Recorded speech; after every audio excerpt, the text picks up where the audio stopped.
Jim Rohn, how to have your best year ever. How to have your best year ever seminar. He discusses the 5 major pieces of the life puzzle, the fundamentals which every human needs to keep in mind in order to achieve success in their life. The first piece to this puzzle, according to Jim, is philosophy, which is the outlook that one has on life. Jim makes a poignant point that we cannot blame the things around us which we have no control over. We must accept them and rise above them. 5 major pieces of the life puzzle. Number 1, philosophy. Because I'm going to deal mostly in concepts, I expect you to, fill in a lot of the details, because I've got a lot to share. I want to get through it all. But let's lay this foundation again of the 5 major pieces. Happens to be the title of my latest book. But I think it is so valuable in laying a foundation. It's some of the things I learned between ages 25 and 30. The teacher who taught me so well. He dealt in these fundamentals. We call these fundamentals. We call these basics for sports, fundamentals for sports, fundamentals for your business, fundamentals for the way you deal with your family. A few simple things. A few basic things that if you practice every day can make all the difference in the world. How it works out, I boiled it down to 5 major pieces to the life puzzle. Let's just review them. Number 1 is philosophy. Philosophy, as I taught the last time I was here, philosophy, in my personal opinion, is the major determining factor in how your life works out. Philosophy, the major determining factor in how your life works. Philosophy. To form our philosophy, you got to think, got to use your mind, got to process ideas. And this whole process over a lifetime, starting way back here when we were children, schools that we've attended, our parents, our experiences, all this stuff that we've processed by the thinking process helps to develop our philosophy, and in my opinion, each person's personal philosophy is the major factor in how your life works out. Here's what I called it in that last presentation when I was here. It's called the set of the sail. Each person's personal philosophy is like the set of the sail. Now I used to think of the circumstances that ordered my life. If someone would have asked me at age 25, Mr. Rohn, how come you're not doing well? Pennies in your pocket, creditors calling, nothing in the bank, behind on your promises to your family. You live in America, 25 years old, got a beautiful family, every reason to do well, and things are not going that well for you. What is wrong here? It would not have occurred to me to blame my philosophy. It would not have occurred to me. Well, I got this lousy philosophy and that's how come I got pennies in my pocket and nothing in the bank. Things aren't working well.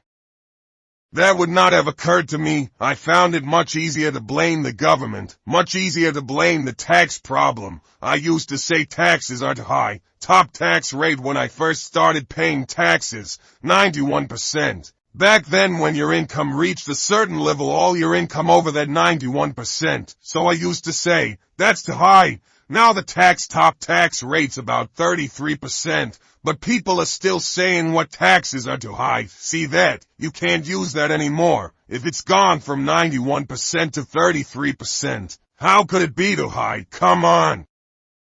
I threw all that old excuse stuff away. Some people found it though, and they're using it these days. My old list, I used to blame the traffic, the weather. I used to blame circumstances. Right? People say, I'm too tall, I'm too short, I'm too old. I was raised in obscurity, raised on a farm, parents of modest means, all that stuff.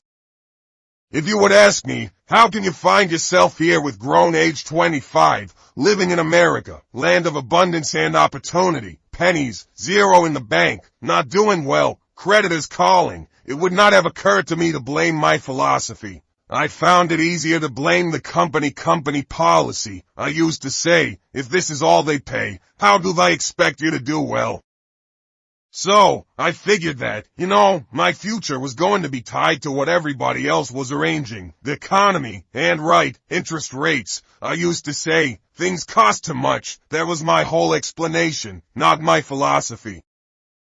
Until my teacher taught me better, that this is where the problem was, my own personal philosophy. Here's what's exciting about each person's personal philosophy. That's what makes us different than dogs and animals, birds and cats, and spiders and alligators. That's what makes us different than all other life forms. The ability to think, the ability to use your mind, the ability to process ideas, and not just operate by instinct.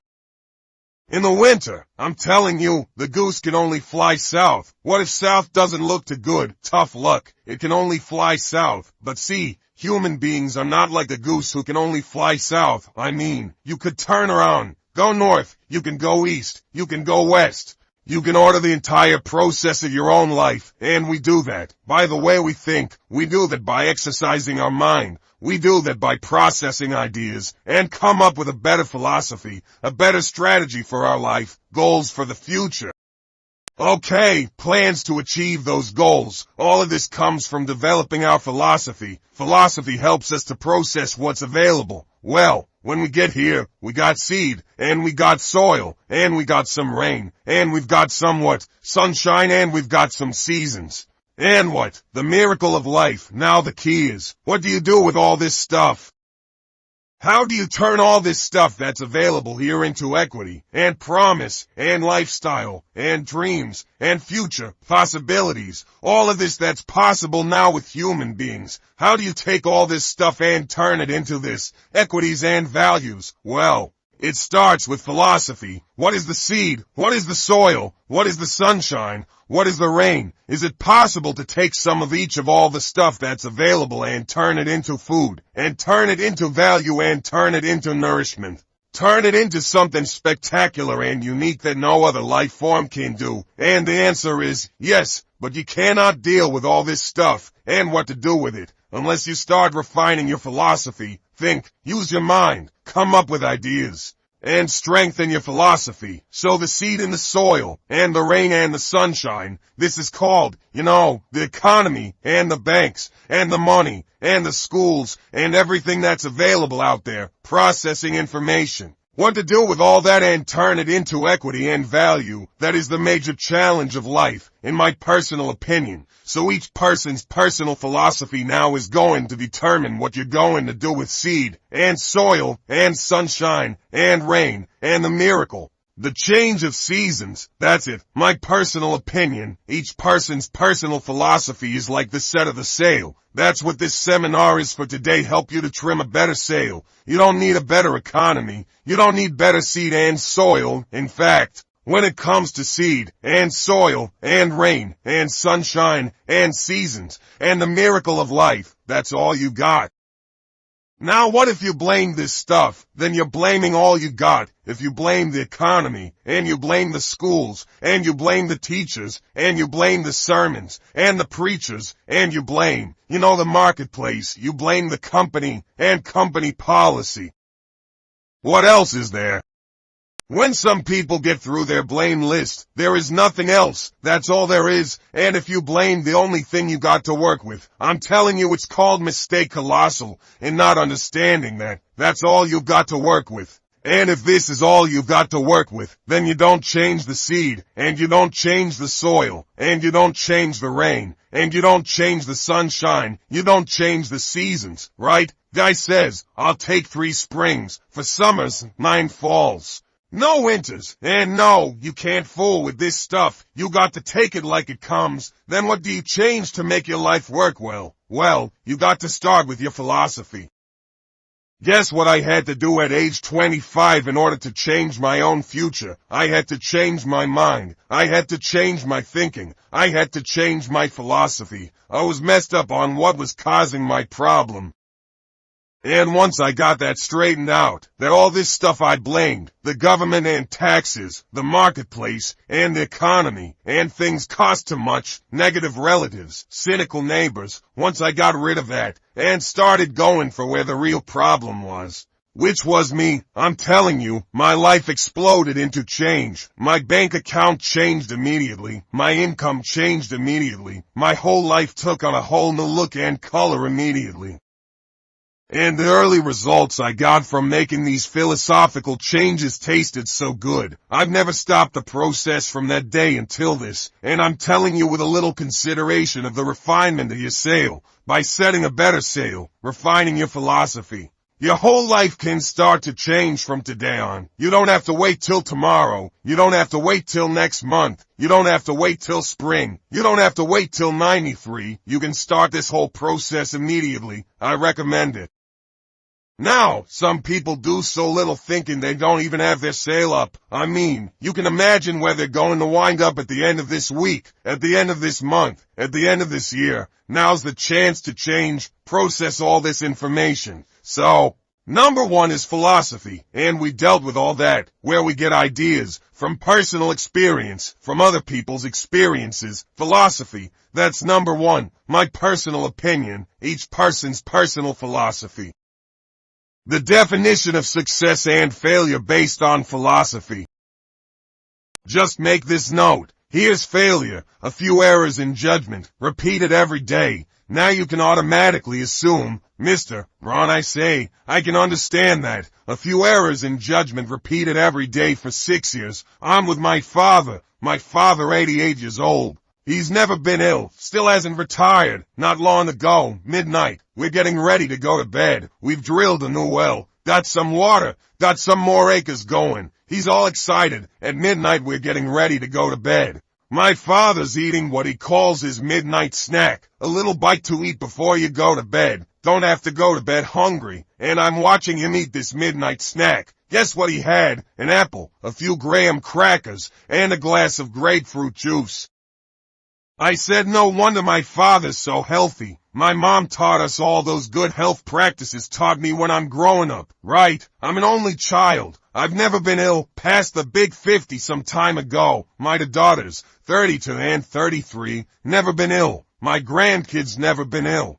I'm telling you the legacy lingers on. As I watched my father have this midnight snack, suddenly it occurred to me, I know that's part of it. An apple. What? A day that's gotten to Dallas-Fort Worth, right? An apple a day, keeps the doctor away.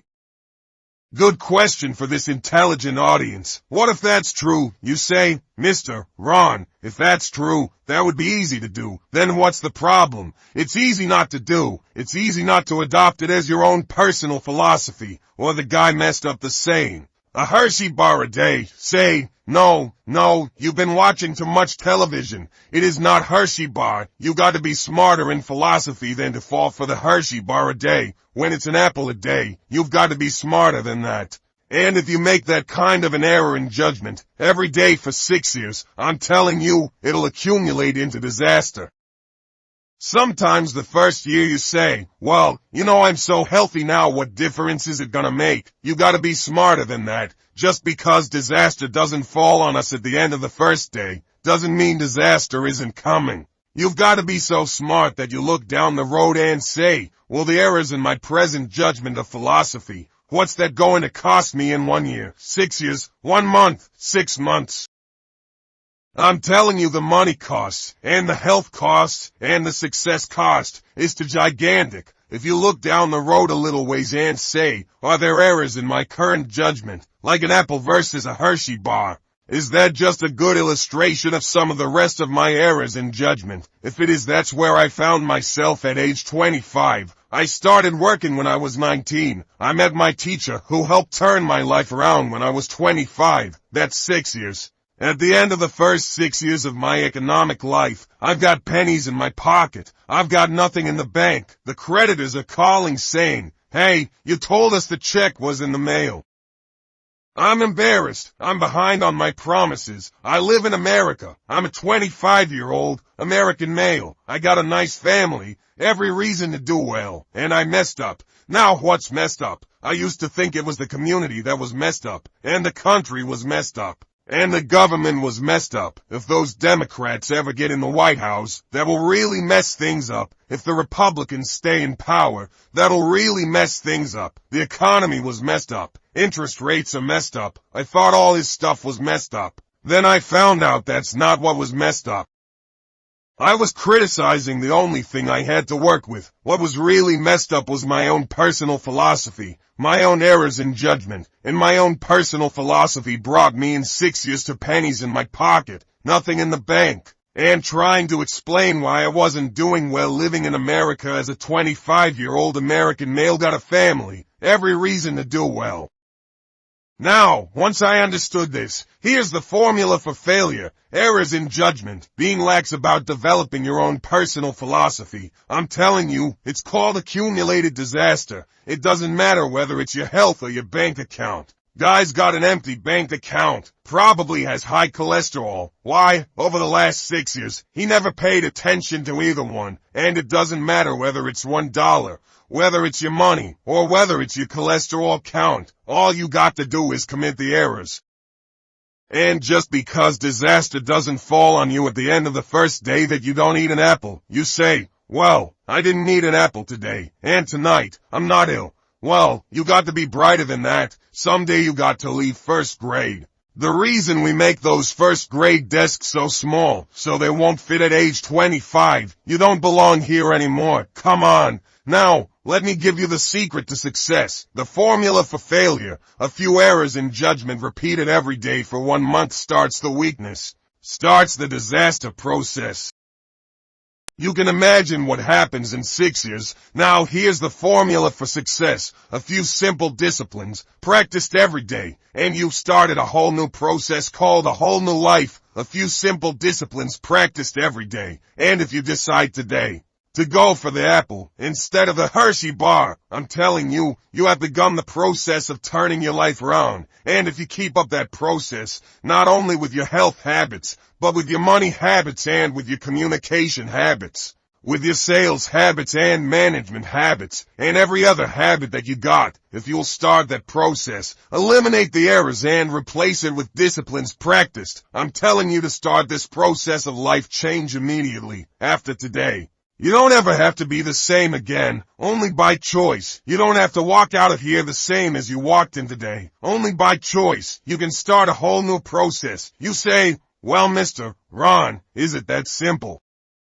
Yes, it's that simple. Where else would you start? But with an apple. You don't have to start with something staggering. What if you should be walking around the block for your good health and you don't? What will that do in 6 years? I'm telling you. The word is disaster. You could, and you should, and you don't. Here's an even stronger word you won't. I mean don't might mean you're careless. Won't probably means you're stubborn. And either one's called disaster. Could, should, don't. I'm telling you that's why at the end of 5 years, 6 years I found myself with pennies in my pocket. Nothing in the bank. Creditors calling. Could, should, won't. Could, should, don't. It's called disaster. Now how do you change all that?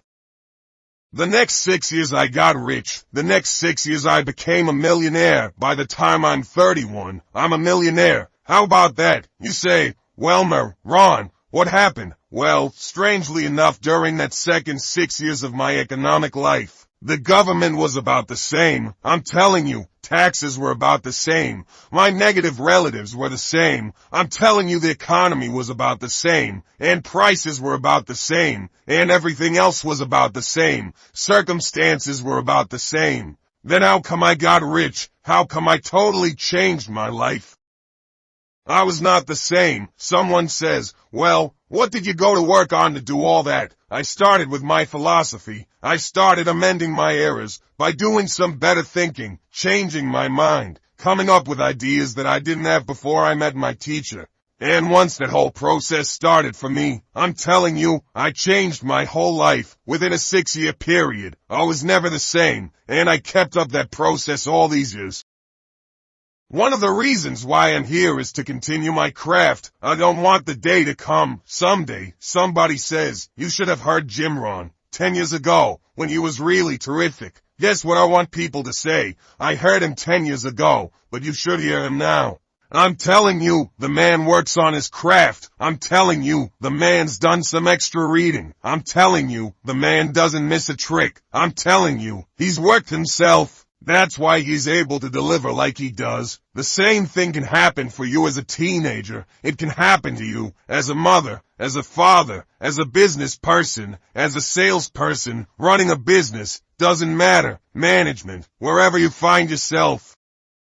This is the process called personal change, and what I say to start with is, start with your own philosophy. Your philosophy is going to determine whether or not you go for the disciplines, or continue the errors that are called potential disaster, and everybody has it within their power. What was so happy for me to find out at age 25, Mr. Shove, said Mr. Rohn, you don't have to change countries. But you do have to change philosophy, and if you change philosophy, not country, you can turn around your income, you can turn around your bank account, you can turn around your skills, you can become capable, powerful, sophisticated, healthy, influential. All the other equities that you could possibly want out of your life, using the only stuff there is and not trying to change any of this stuff. Appreciate all of this stuff with all of its ups and downs, with all of its mystery of why it works and sometimes it doesn't work. Don't challenge this. You don't have to ask for another planet. You don't have to ask for another country. Just ask for another book. Ask for another seminar. Ask for another idea. And you can start this whole process of personal life change. Now I could spend a whole day on philosophy. Because that's where it is. If I can get you intrigued with that enough to study it, enough to ponder it to where you pick up the commitment like I did, and say, hey, as simple as an apple a day, as simple as a walk around the block. Why not start right there? If you don't start there, where else you can start? Might as well start where it's easy, and then go to the more complicated disciplines, because if you can't handle the simple disciplines, how can you handle the complicated ones?